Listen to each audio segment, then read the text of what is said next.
Tá bom, só para a gente saber, né, para ter noção do que vai conversar. Bom, gente, nosso tema de hoje é a fé transporta montanhas, né? Então a primeira proposta aqui da nossa conversa é fazer uma pergunta. A fé realmente transporta montanhas? A gente pensar nisso daí, né? O que foi que Jesus disse? Jesus disse: ó raça incrédula e depravada, até quando estarei convosco? Né? E até quando vos sofrerei? Ele diz assim: se tivesses a fé do tamanho de um grão de mostarda, dirias para essa montanha, transporta-te daí para ali, e ela se transportaria. Então, todo mundo aqui já viu um grão de mostarda? Todo mundo conhece? Não? Não. Denise, mostra para o pessoal aqui que é um grão de mostarda. Deixa eu passar também. Então, a gente mesmo sem conhecer imagina que deve ser algo muito pequeno, né? Pelo jeito como Jesus fala, se tivesse a fé do tamanho de um grão de mostarda, darias a ordem para a montanha, transporta-te daqui para ali, e ela faria isso. Então vamos discutir sobre isso.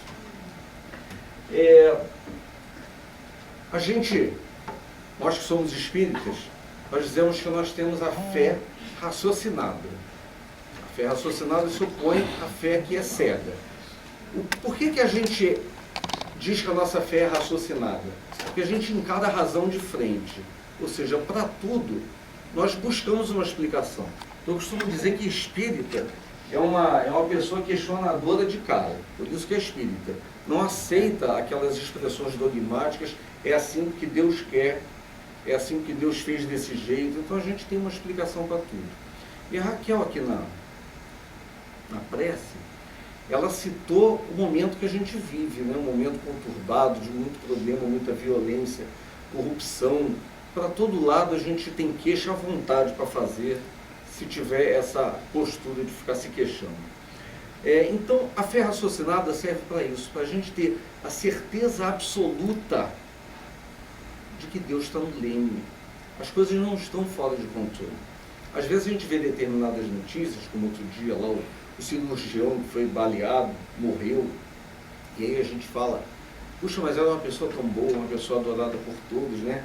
Parece que alguma coisa lá em cima está fora de ordem, parece que perderam o controle lá em cima. Então, a nossa fé, a diferença da fé raciocinada para a fé cega é exatamente essa. A gente, se tiver fé de verdade, a gente sabe que nada acontece por acaso.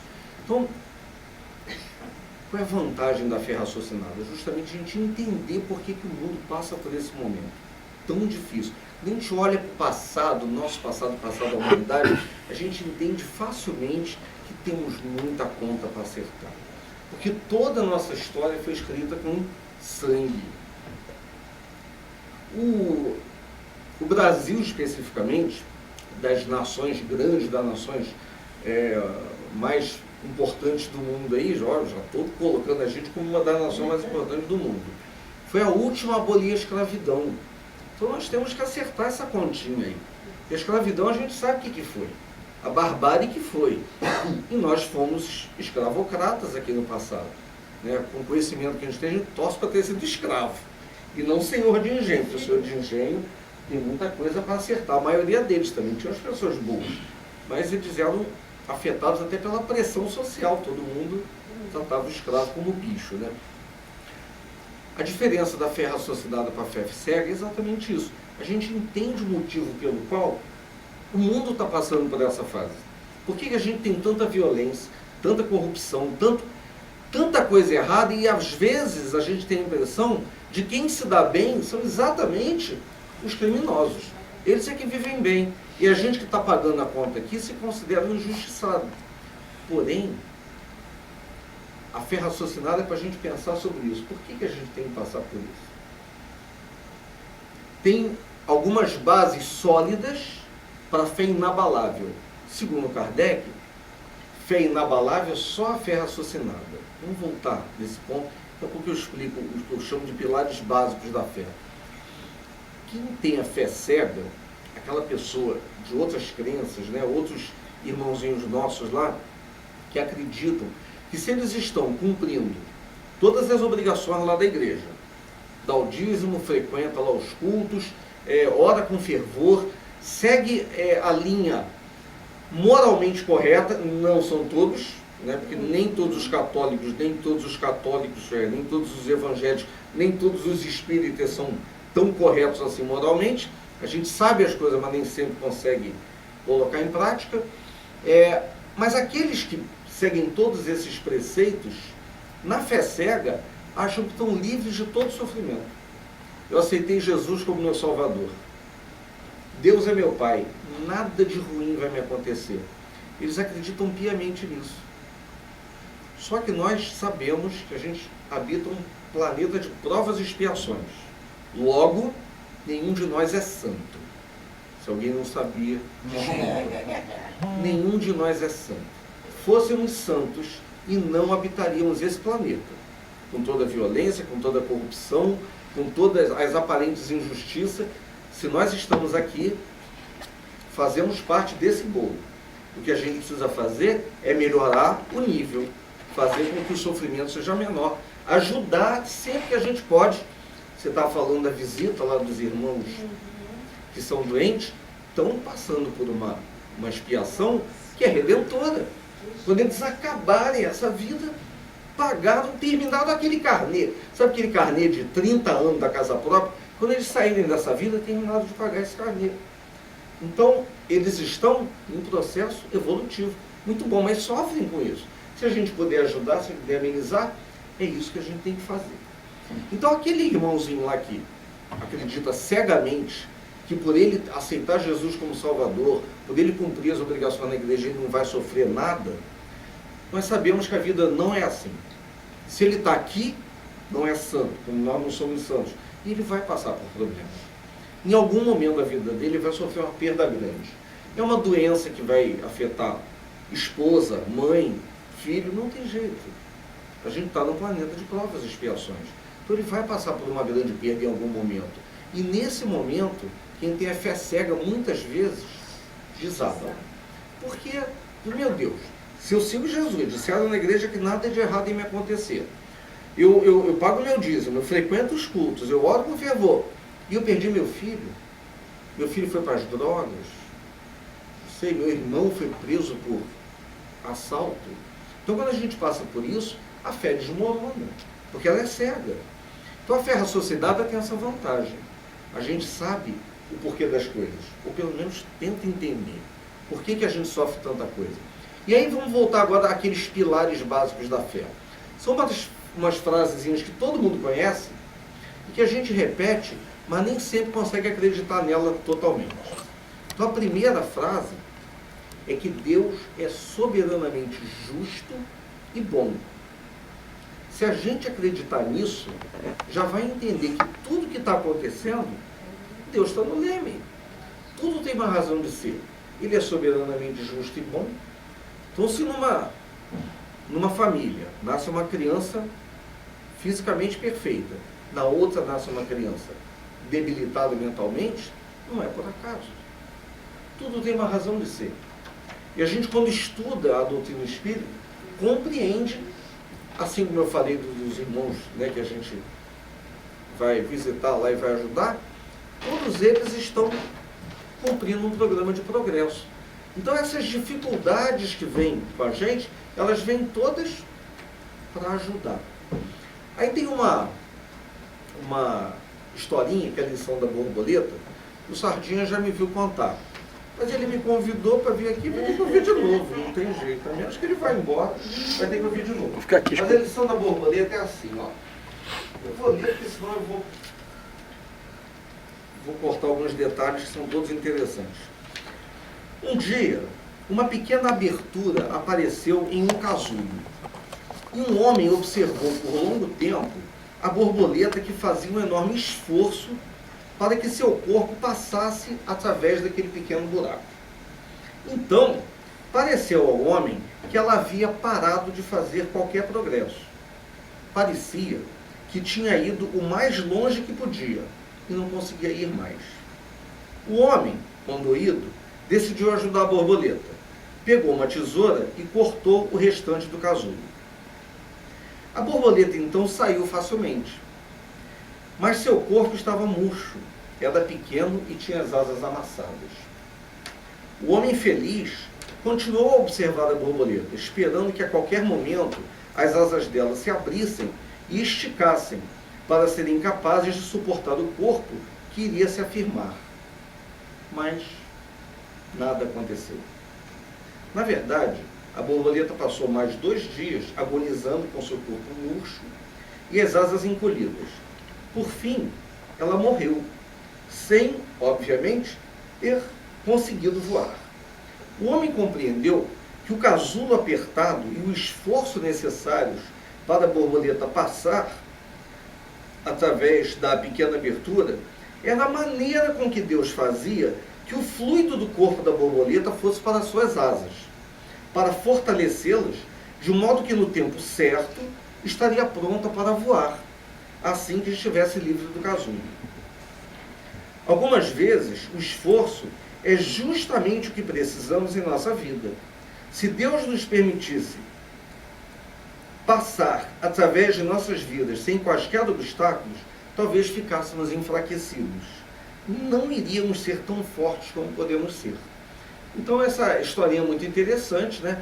Que a borboleta faz uma força danada para sair do casulo e é graças a isso que ela ganha as asas fortes. E os obstáculos que vêm na nossa vida vêm exatamente com a mesma finalidade. Se a gente nascesse numa família feliz, pai e mãe nasceram um para o outro, absolutamente felizes, tivéssemos saúde, situação financeira estável, tivemos 1, 2 irmãos fantásticos, a família se entende que é uma beleza, a gente estuda, passa, faz faculdade, cresce, forma, faz mestrado, doutorado, trabalha, casa, tem uma mulher maravilhosa, filhos lindos e nunca tem problema. A gente... Oi? Pois é. Ótima pergunta. Que planeta é esse? Não é o nosso ainda. Não é o nosso nível. A gente ainda precisa do casulo para ter que fazer força e ficar mais forte, crescer com as dificuldades. Então, para terminar, a história termina ali, mas tem um complemento. Em minha vida, eu pedi força e recebi dificuldades para me fazer forte. Pedi sabedoria e recebi problemas para resolver.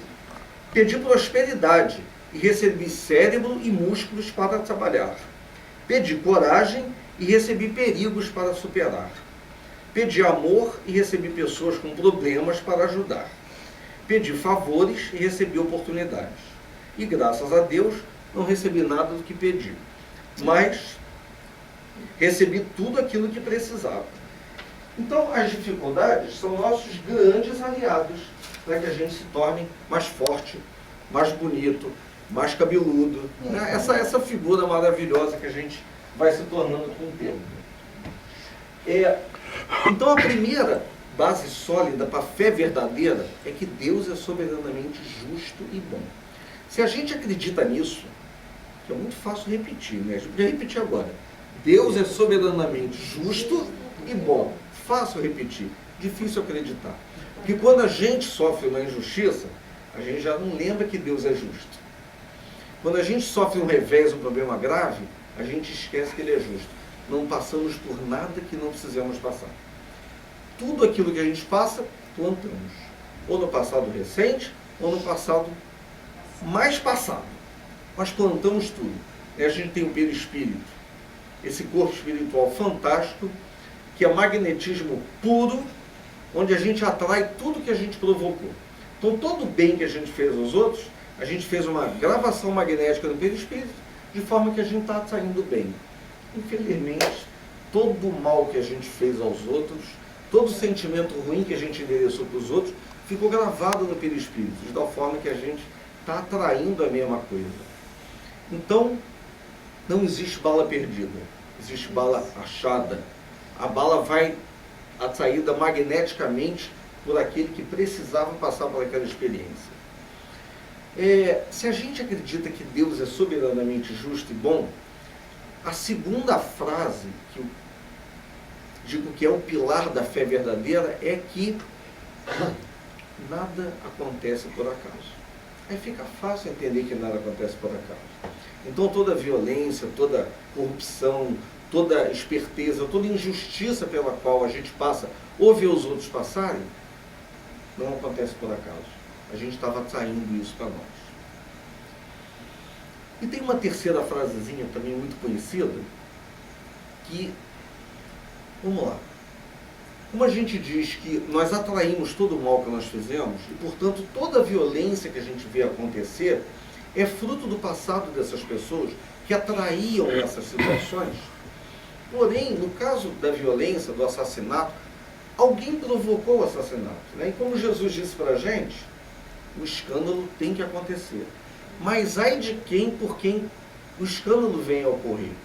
Então, se uma pessoa precisa, para ela se harmonizar com a justiça divina, ela precisa passar por uma situação de violência, e uma outra pessoa provoca essa violência, essa outra pessoa acabou de contrair para ela também um débito. E aí alguém vai dizer, então esse ciclo não vai terminar nunca. Que sempre que alguém se acerta com a justiça divina, alguém se compromete. Mas isso não precisaria ser dessa forma. É muito difícil a gente entender como a justiça de Deus é tão exata. Como é que encaixa as coisas com tanta perfeição.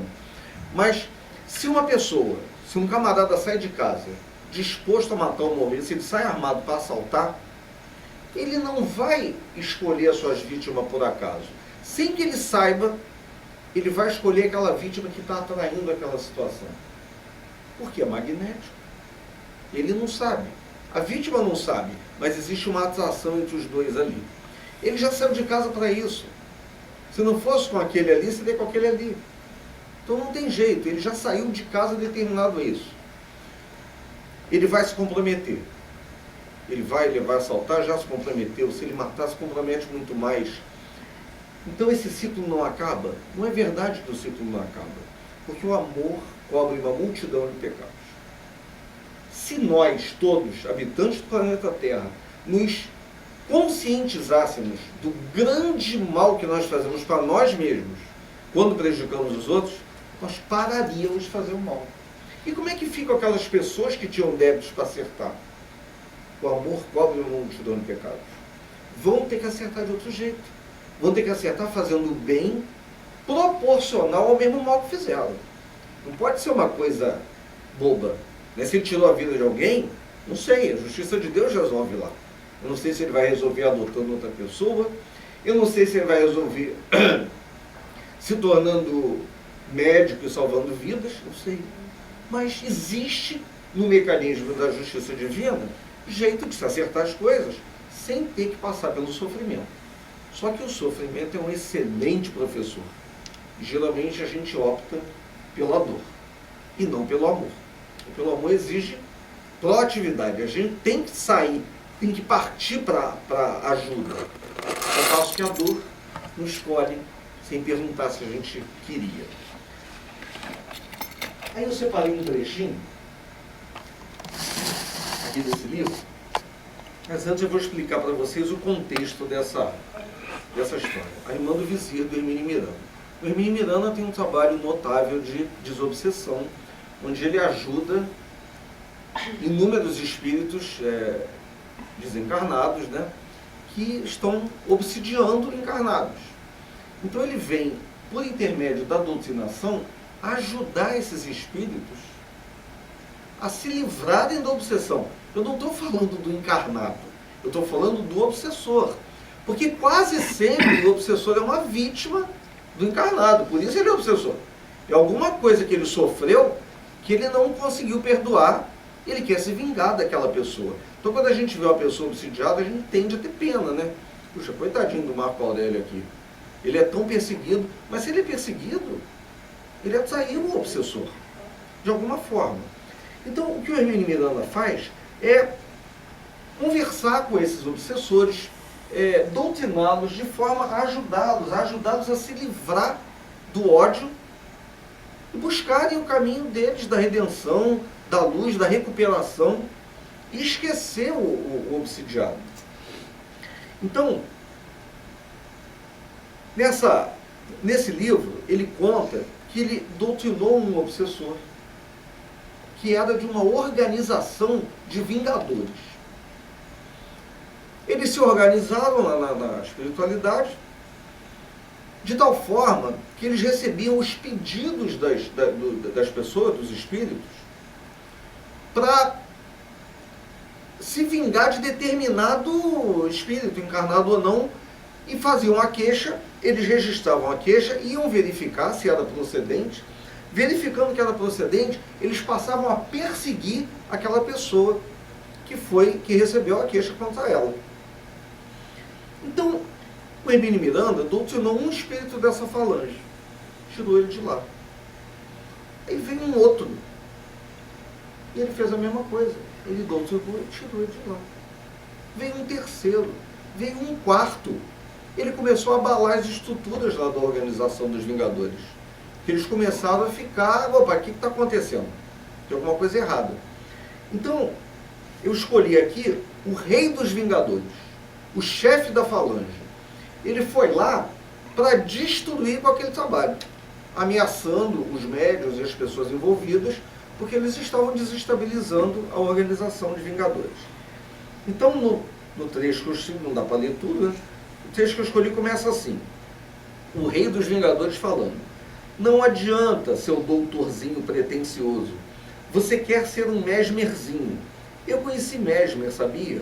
Conheci muito ele. Vou pensar noutra coisa. Sou mais forte do que você. Aí Mesmer tem toda uma explicação de quem era, né? Ele era um camarada que estava justamente, ele era médico e estava observando como é que havia influência em determinados pacientes. Ele estudou isso na época, foi totalmente combatido pela classe médica, todo mundo achava aquilo uma besteira, mas Mesmer foi um precursor. Ele percebeu como é que pessoas se desequilibravam por obsessão, só que ele não conhecia esses termos, não existia isso na época. Mas não vamos entrar nisso. Foi em 1775, essa história de Mesmer. A voz vai ficando pastosa e distante. Por quê? O grupo da desobsessão, né, o Hermínio Miranda e a equipe, eles sabem que nada acontece por acaso. Eles têm essa fé da qual eu quero falar para que todo mundo saia daqui convencido de que nada acontece por acaso mesmo. Então ele começa a aplicar passes de forma que esse espírito, o rei dos Vingadores, retorne ao passado. Por quê? Eles querem entender por que ele tem tanto ódio no coração, por que ele é o rei dos Vingadores e comanda essa equipe, né, de Vingadores do plano espiritual. Então a voz vai ficando pastosa e distante à medida que ele vai recebendo esses passes, enquanto se aprofunda o sono magnético. A indução prossegue, a despeito das suas resistências. Continua a sentir muito calor. Em seguida começa o relato. Agora ele está no passado. Está quente. Uma noite muito quente. Onde é isso? Andaluzia. Eu vou para casa. Andaluzia é uma região da Espanha, né? Eu vou para casa. E aí o doutrinador pergunta assim: o que você faz? Qual é a sua atividade? Eu falo: eu tenho terras. Vou para casa. Venho da cidade. Fui pagar o doutor. O ninho chegou, né? O neném nasceu. Ele fez o doutrinador pergunta: ele fez o parto da sua mulher? Sim. E agora estou voltando. Muito calor. O doutrinador vai conversando com ele para que ele vá ficando à vontade, né? Vai contando tudo. Então, você vai a cavalo? Ele: não, num carro, numa carruagem, lá longe. O doutrinador pergunta: sua casa é fora da cidade? É uma residência muito grande? Ele: é estranho, tudo tão silencioso. Hei demorado 2 dias, 2 dias longe, está tão quieto, estranho, os cães não latem. Estou entrando, vejo os cães, manchas de sangue, los perros estão mortos. Me aflijo, entro, está tudo virado, tudo confuso. Aí o doutrinador: era só a esposa e esse menino ou há mais pessoas? Não, uma ninha, 15 anos, e outro ninho, 12. A ninha maltratada, a menina foi estuprada e morta. 15 anos. Mas quem fez isso? Geme de desespero enquanto percorre toda a casa. Marcas de sangue por toda parte, todos mortos. Enquanto Laninha segura num lenço de pescoço. Todos conhecem esse lenço na cidade. Dom Carlos Allende. Estroina horrível, bandoleiro. Aí o doutrinador pergunta, foi ele que fez isso? Sim, ele tem feito isso. Em vários lados ataca as mocinhas, mas o pai dele é poderoso, tem muito dinheiro e nunca tem provas. Mas agora eu tenho uma prova, que é o lenço. Ou eu quero morrer também, mas eu preciso vingá-los. Não é possível, não creio, não creio. Tira-me desse pesadelo. A luna está tão linda, a lua, né? A lua entra e ilumina, a luz está clara, não pode ser. Essa tragédia não pode ser. Então, a revolta dele vem daí. A família dele foi massacrada, a filha estuprada, morta, acabaram com a vida dele. Ele conta aqui, né, vou ser obrigado a pular um pouco aqui, mas ele conta justamente que ele vai atrás dos bandoleiros com a intenção de se vingar de todos eles. Aí o doutrinador propõe uma nova incursão ao passado. Sabe por quê? Porque nada acontece por acaso. Ele não poderia ter sido vítima disso sem culpa. Deus não está olhando para o outro lado, enquanto que a família dele é massacrada. Então o doutrinador leva ele ao passado para descobrir por que ele passou por isso. Porque Deus é soberanamente justo e bom. E não permitiria isso se não fosse a necessidade de progresso e aprendizado dele. Então ele volta no passado. Vejo esses homens que atacam essa aldeia e matam. Aí ele pergunta, você está entre eles? Sim. Não somos soldados. Somos gente que vem do norte, somos uma tribo. Este homem com uma adaga entra na casa e mata, e mata, e mata. O doutrinador, só pelo prazer de matar? Sim. É um bandido então? Sim. Esse homem terrível mata todos, até uma criancinha. Mata. Esse homem não sou eu não. Aí ele hesita. Esse homem sou eu. O doutrinador lhe pede para conservar esse episódio na memória e retornar às lembranças da existência na Andaluzia. Ele volta lá. Dom Carlos, vou buscá-lo no inferno, pois ele se escondeu lá. Sim, meu caro amigo, mas lá onde houve a invasão, na qual você também matou como Dom Carlos, você não percebe que foi aplicada contra você a mesma lei? Ele fala, eu tinha uma família.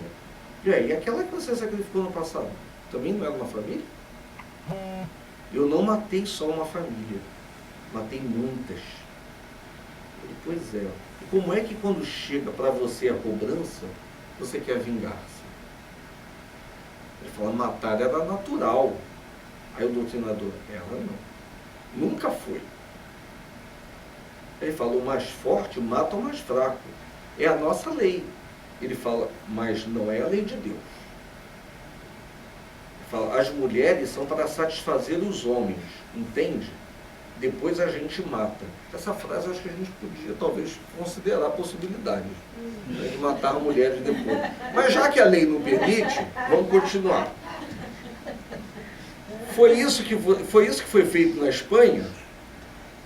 Foi. E você acha que está certo? Não. Por que você foi me fazer lembrar disso? Ele, meu querido, desculpe, era indispensável.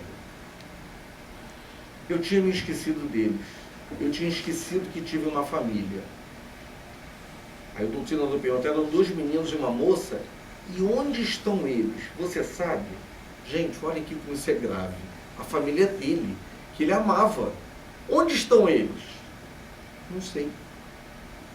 Vivi mergulhado no meu ódio. Cacei todos eles um por um. É impressionante como é que esses livros de doutrinação de espíritos obsessores, como essa história é recorrente.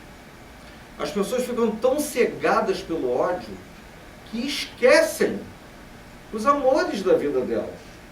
Esquecem a mulher que foi sacrificada e vai atrás do assassino. Esquece a filha que foi assassinada e vai atrás do assassino. E esquece. Passam-se séculos e ele não tem notícia. E não vai atrás. Ele vai atrás de quem? Do assassino. E cria um elo que não desfaz tão cedo. Você vê como o ódio é um sentimento forte ainda no nível que a gente está, de encarnação. Aí o doutrinador pergunta se alguns deles lá no seu grupo, deles quer dizer, dos assassinos, lá do grupo dos Vingadores lá. Ele fala sim, são os cães e os répteis.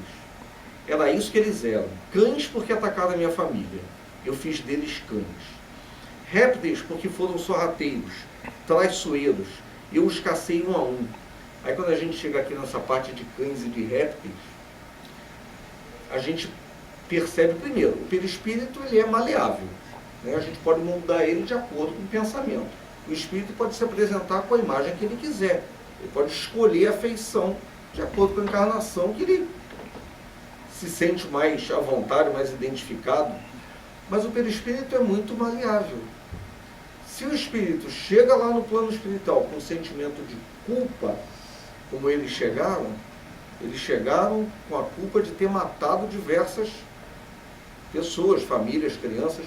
Aí quando um outro espírito se apresenta como juiz, que ele reconhece como consciência culpada, que aquele juiz tem razão de condená-lo, então ele diz, você é um cão, e ele assume o formato de um cão.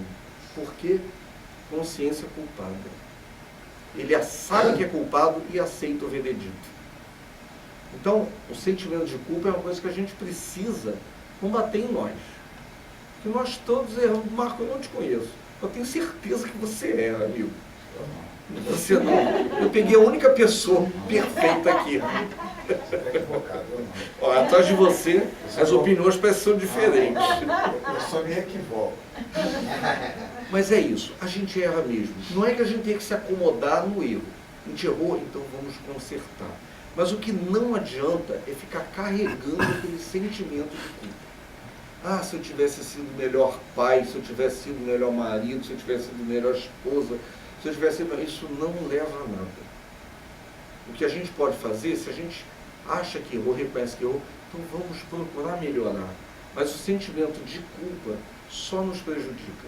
Leva a gente para doença, para depressão, só serve para complicar. Então a gente errou sim. Como é que Jesus tratava as pessoas pecadoras? Como é que ele dizia? Vá e não peques mais. O que passou, passou. É aprendizado. Não dá para mudar. Não dá para mudar. Mas talvez dê para consertar. Se prejudicou alguém, procure esse mesmo alguém e agora procure ajudá-lo. Aí é bacana. O que não adianta é ficar remoendo a culpa e trazendo a culpa e ficando doente por causa disso. Isso vai sair câncer, isso vai sair um monte de problema. Então, sentimento de culpa não resolve. O que resolve é se modificar, se transformar. E aí ele continua aqui. Mas como você justifica o crime que cometeu da mesma maneira? O seu crime está certo? Ele se alheia olho por olho, dentes por dente, então eu tinha o direito de me vingar, de pegá-los um a um como peguei. Mas eles não estariam se vingando de você também? Como é que é isso? Então, isso não vai acabar nunca? Meu querido, por favor, entenda uma coisa. O que desejamos de você, aí ele interrompe. Você não perdeu toda a sua família.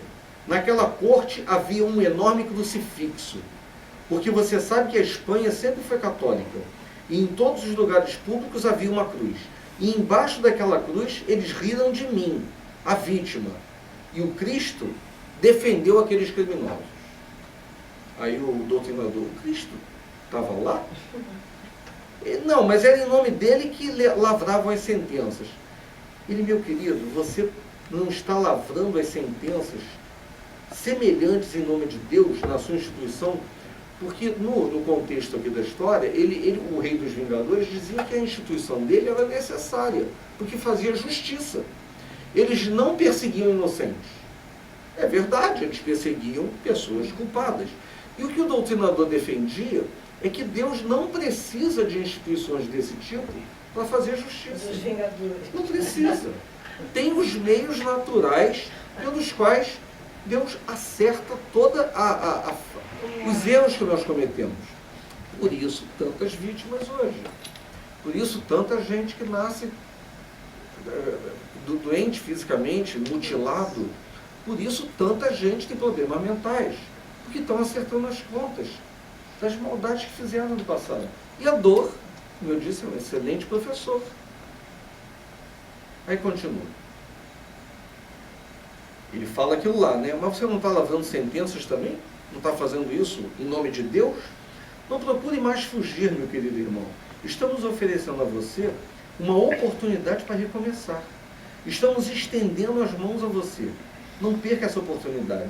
Abandone esses ódios, essas agonias. E ele fala, eu me tornei o rei dos vingadores. Aí o doutrinador fala, que triste coroa. Ele, todos que querem a vingança, vêm a mim. Fala, mas agora você não vai fazer mais isso. Terminou sua tarefa de vingador.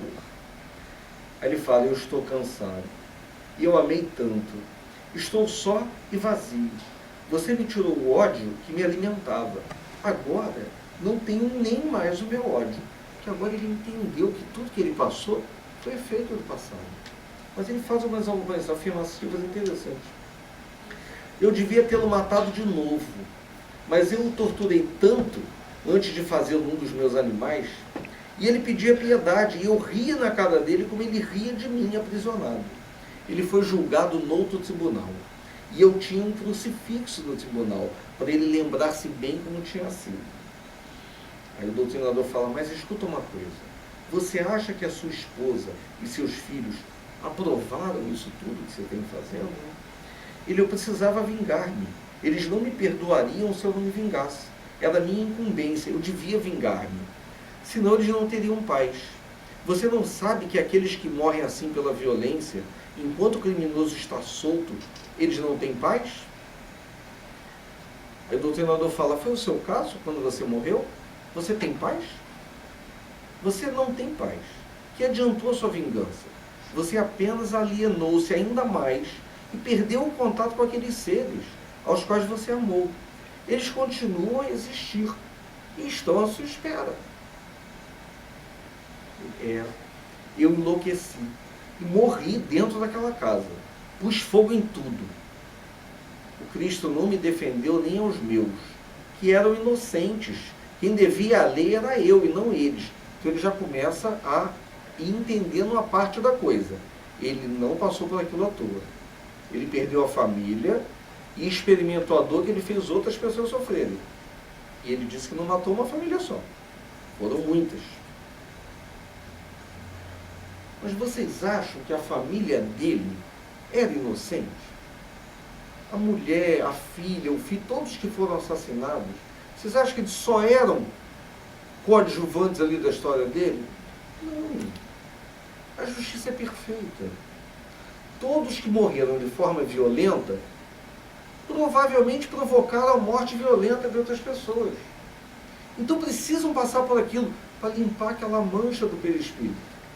Uma vez que passou por aquilo, se tirou proveito dali, entendeu a dor que você provocou, não tem mais que passar por isso. Acabou esse problema. E aí ele fala, eles também deviam. Os filhos, a mulher morta também deviam. Escuta, por que ele não defendeu também Dom Carlos Allende quando você se vingou? Por que ele não defendeu também Dom Carlos Cristo? Ele disse que o Cristo não me defendeu. Aí ele achou justificativo, porque ele era um criminoso, Dom Carlos era um criminoso, por isso Cristo não o defendeu. Então você quer continuar essa vida? Você é livre. O treinador falando, né? Ele não. Quero esquecer essa tragédia toda.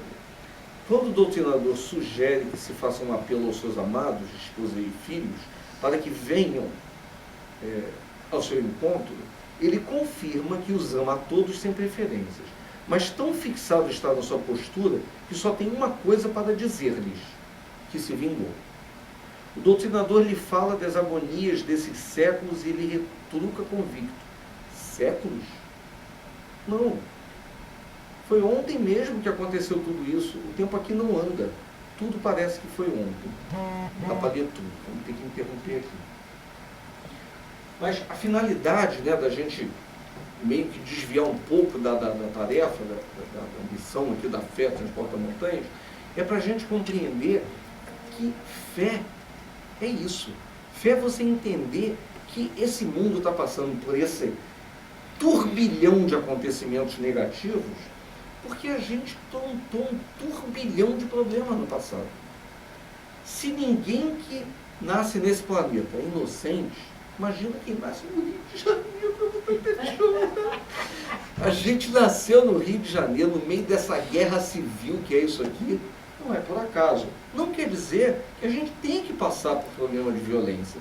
Mas só de viver aqui a gente vive uma insegurança danada. Se preocupa com os amigos, com os parentes, porque a gente vive numa cidade violenta de fato.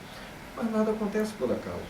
A gente precisa viver no bem para estar sempre isolado dos problemas. Os problemas vão acontecer. Não tem jeito. Isso aqui não vai se tornar um santuário do dia para a noite. Então, provavelmente até o final da nossa vida a gente vai conviver com essas notícias que você, Raquel, se referiu. Né? Por sorte, até se torna uma delas, né? Quem sabe. Mas Deus é soberanamente justo e bom. Nada acontece por acaso. E o amor cobre uma multidão de pecados. Se a gente guardar essas 6 frases, de fato acreditar, se isso entrar aqui na veia, a gente vive despreocupado. Eu não digo totalmente despreocupado, relaxado, isso é difícil. Mas vive despreocupado no sentido que não vamos passar por nada que não tenhamos que passar. Eu lembro daquele músico, aliás, tem um monte de músico aqui na sala pelo jeito, o Almir Shediac, que é muito conhecido. O cara se mudou do Rio porque ele tinha medo de ser assaltado. Foi morar em Itaipava, e lá ele foi assassinado. Quer dizer, o medo dele já vinha ele pressentia que ia passar por uma situação de violência. Por isso o medo, por isso a tentativa de fuga. Foi para Itaipava, um lugar tranquilo. E lá ele passou pelo que tinha que passar. Como nada acontece por acaso. Pelo próprio caseiro. Pelo próprio caseiro. Ele foi assassinado pelo caseiro para não ser, com medo do caseiro ser reconhecido, e preferiu matar ele ali. Então não adianta a gente querer fugir do destino. Não tem como fugir do destino. Você dá para entender, agora você explicou isso muito bem, porque uns nascem na Suíça, outros no Brasil. Os da Suíça são espíritos superiores, e nós aqui no Brasil somos espíritos inferiores. Para fechar, eu vou pegar o gancho do que você falou. Olha só, o gancho do que o Marco falou aqui. O Marco falou do Brasil e da Suíça. O Brasil, como a gente sabe, é a pátria do Evangelho. Né? A controvérsia. E a gente interpretou isso um pouquinho errado. A gente entendeu que se o Brasil é coração do mundo e pátria do Evangelho, isso aqui ia ser um país de evangelizados. Entretanto, quem precisa de evangelho? Os doentes ou os sãos? Essa é a pátria do evangelho. Vieram todos para cá. É nossa missão agora mostrar para eles que nós temos um povo cordial, um povo pacato, que se submete a tudo, não é verdade? Só que, para infelicidade das pessoas que realmente transformam esse país numa confusão, para a infelicidade deles, a justiça divina não falha. E a gente deve orar por eles, porque o resgate deles vai ser complicado. Né? Muito obrigado pela paciência evangélica. Eu só aprendi com a Yasmin. A paciência evangélica de vocês me ouvirem. E eu gostei muito de ter vindo aqui. A gente falar numa casa que tem o Sardinha e o Luiz Machado é uma honra para qualquer um. São expositores fantásticos. Muito obrigado. Bom, aqui, palestrante, acabou a palestra. Faz a palestra. Também um beijo. Ah, que bom! Muito obrigada. Eu que agradeço.